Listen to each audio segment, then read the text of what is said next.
In the 1st century, beneath the shadow of the Roman Empire, a Greek physician named Pedanius Dioscorides bent over a wooden table in a sunlit room. His fingers, stained with earth and ink, carefully described a plant he called aconitum in his monumental work De Materia Medica. He noted its dark, helmet-shaped flowers that grew wild in the high mountain passes of Greece, a beauty that concealed a terrible secret within its roots. Dioscorides knew this secret firsthand from hunters who travelled those same rocky slopes. They would dig for the thick, tuberous roots, their hands moving with practiced caution. Using stone mortars, they crushed the harvested roots into a thick, pasty pulp. This dark paste was not for healing. It was smeared carefully onto the tips of arrowheads and spear points before a hunt. The physician recorded the grim efficiency of this mountain poison. A creature struck by such a tainted weapon did not die from the wound itself. Instead, a creeping paralysis would seize its limbs, followed by a catastrophic slowing of the heart. Dioscorides issued a solemn warning in his text. The root was a swift and deadly agent, respected and feared by those who knew its power. Centuries after Dioscorides catalogued the Greek wolfsbane, the poison's journey continued eastward along the Silk Road. By the 8th century, it had reached the Tang Dynasty's flourishing empire, where its dark roots found a new purpose not in hunting, but in the elusive quest for eternal life. In a secluded workshop, fragrant with herbs and minerals, an alchemist carefully prepared a processed form of the root, known locally as kaowu. His mortar ground the dried aconite into a fine powder, which he then simmered for days in a precise sequence of broths and wines, a traditional method meant to temper its ferocious toxicity. He believed this alchemical refinement could unlock an elixir of immortality. With meticulous notes, he recorded each step, the steam from his bronze vessel curling around scrolls filled with ancient characters. The final test was a cautious one. Dipping the tip of a clean brush into the cooled concoction, he touched it to his own tongue. A distinct, creeping numbness spread instantly. A pins and needles sensation he documented with clinical clarity. This was not the warmth of a healing draught, but a cold, precise warning. The body's first signal of a poison that would, in larger doses, paralyze the heart and lungs. His search for eternity had instead mapped a new frontier in the understanding of a deadly toxin. From the alchemist's workshop in China, the knowledge of potent plant poisons travelled west along trade routes, eventually reaching the bustling city-states of Renaissance Italy. There, in the shadows of Florence's Gran Palazzos, a different kind of practitioner emerged. Aqua Tofana, a woman of noble birth, operated a discreet business from her home, offering desperate women a small, unlabelled vial. Her clients called it Aqua Tofana, a clear, tasteless liquid that could be slipped into wine or broth without detection. The primary agent was white arsenic, a powder easily dissolved, but whispered stories among her clientele suggested she sometimes blended in extracts from the monkshood plant, its aconite adding a paralyzing numbness to the arsenic's violent gastrointestinal torment. For decades, her network thrived. Wives trapped in brutal marriages would visit under the guise of seeking cosmetic advice, leaving with a glass ampule concealed in a prayer book or a glove. The poison mimicked the symptoms of a sudden, severe illness, cramping, vomiting, collapse, allowing murder to be mistaken for misfortune in an age before forensic science. The shadowy reputation of Aqua Tofana still lingered in European courts when a small sealed packet arrived at the study of Johann Zwelfer in Vienna. The German physician, known for his meticulous approach, carefully unfolded the paper to reveal a fine white powder. A nobleman had sent it, suspecting his wife had been poisoned, and whispers pointed to the legendary aconite. Zwelfer's workspace was a clutter of glass vials and brass scales. He selected a simple silver spoon from his desk, its bowl polished to a bright sheen. With deliberate care, he scooped a tiny mound of the suspect powder onto the cool metal. For a moment, nothing happened. Then, a dark stain began to bloom across the silver's surface, spreading like ink on paper until the entire spoon was tarnished black. That blackening was the critical clue. Silver tarnishes in the presence of sulfur. Zwelfer knew that aconite, derived from a plant, contained no sulfur.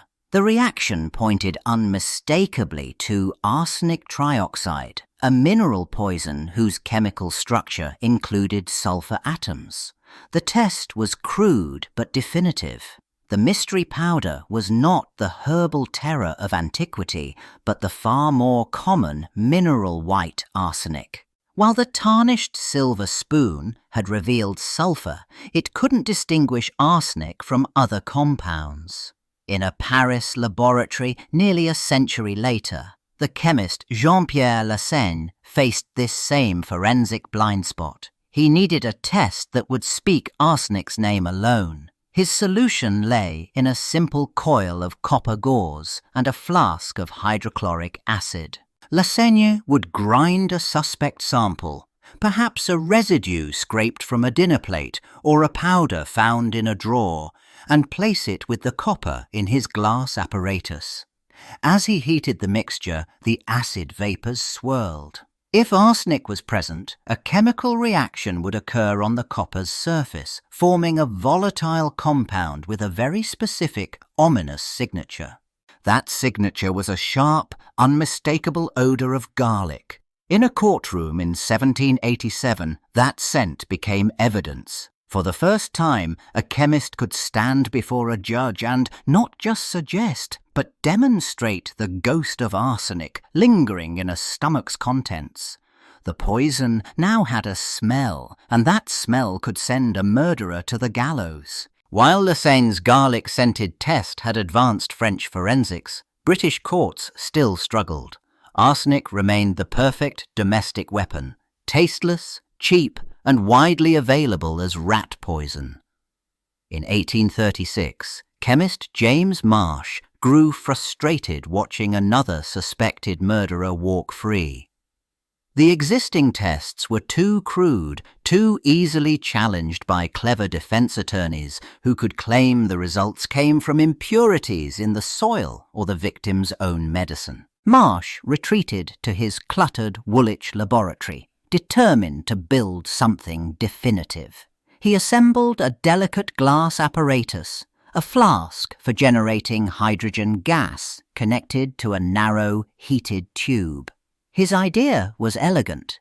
If you added a sample containing arsenic to acid in the flask, the resulting gas would carry the poison through the heated tube. There, the arsenic would decompose. But the proof came at the end. A cool porcelain plate held against the tube's exit. A silvery black metallic film, a perfect mirror, would condense onto its surface. This was elemental arsenic, captured and made visible. The Marsh test was devastatingly sensitive, detecting minute traces other methods missed. That gleaming deposit in the courtroom became an irrefutable witness. Juries could see the poison itself transformed from an invisible powder into hard metallic evidence. For the first time, science could speak with absolute clarity. The era of easy arsenic murder began to wane as the chemist's glassware turned the home poisoner's greatest asset, invisibility, into their most certain conviction. While the Marsh test had begun to curb deliberate arsenic murders in the home, a new and far more widespread threat was quietly taking root. In the sprawling industrial cities of Victorian England, a different kind of arsenic exposure was unfolding, not in secret vials, but in open workshops. The culprit was a vibrant pigment called Scheele's green, a copper arsenite compound that coloured everything from fashionable dresses to children's toys. In dimly lit factories, Workers, mostly young women, spent 12-hour days dipping artificial leaves and fabric flowers into vats of the brilliant green dye. A fine, toxic dust lifted from their workbenches, settling on their skin and clinging to their hair. They inhaled it with every breath, the arsenic particles lodging deep in their lungs.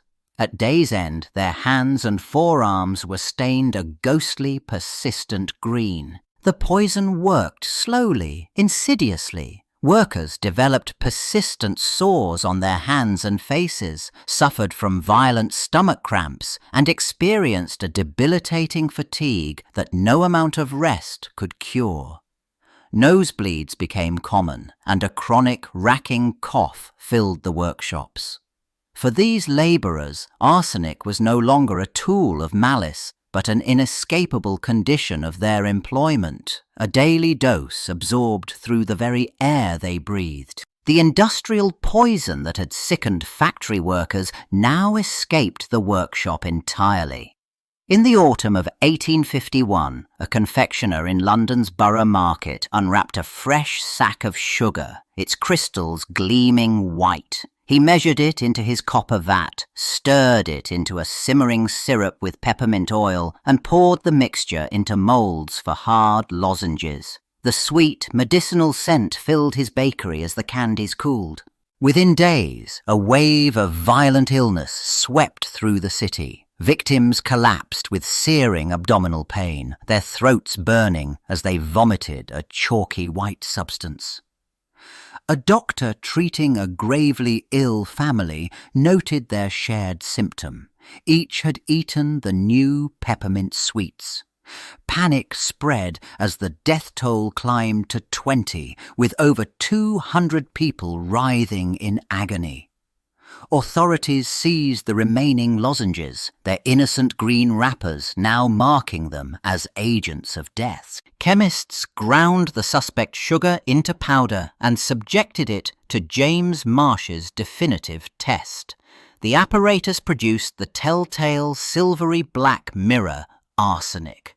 The investigation tracked the contamination backwards, from the baker's kitchen to the sugar refinery. There they discovered the culprit. To purify the raw cane, workers had used a batch of crude industrial-grade sulfuric acid, itself contaminated with arsenic, which had dissolved into the sweet syrup during processing. The London lozenge tragedy had exposed a new frontier of danger, not deliberate poisoning, but contamination woven into the very fabric of industry. In the United States, a chemist in a government laboratory carefully weighed a sample of apple cider on a gleaming brass balance. His task was no longer to find a murderer's dose, but to measure the invisible traces of arsenic that might linger from pesticide sprays, quantifying risks in parts per million. This meticulous work found its purpose in law in 1908. The Pure Food and Drug Act, signed by President Theodore Roosevelt, established the first legal limits for poisonous residues in consumables. For the first time, a candy manufacturer or a meat packer could be prosecuted not for causing a death, but for allowing even minute unsafe levels of arsenic into their products. The focus of toxicology had irrevocably shifted from the autopsy room to the production line. Prevention became the new imperative. Regulators now demanded certificates of analysis, and chemists, with their sensitive balances, stood as gatekeepers, their measurements ensuring that the era of mass accidental poisoning was finally coming to a close. The courtroom dramas and industrial accidents faded as the 20th century wore on. With laws like the Pure Food and Drug Act firmly in place, the deliberate human use of arsenic as a weapon plummeted. Its reign as the poison of choice for kings and desperate housewives was effectively over, defeated not by an antidote, but by a simple, undeniable fact. Science had learned to see it. Yet the element did not vanish. In regions like Bangladesh and West Bengal, millions of people turned on new tube wells in the 1970s, seeking clean water free from bacterial disease. They found it crystal clear and cool. But deep within the aquifer, natural geological deposits were slowly leaching arsenic into the supply, creating a silent mass poisoning from the earth itself. Today, the threat is measured in micrograms. Environmental scientists trace its legacy through contaminated soil from old smelters and preserved pressure-treated wood. Modern spectrometry can identify a single grain of arsenic sand in a swimming pool. The story shifted from murder to mitigation, a perpetual cleanup of history's toxic shadow, always present, now almost always seen.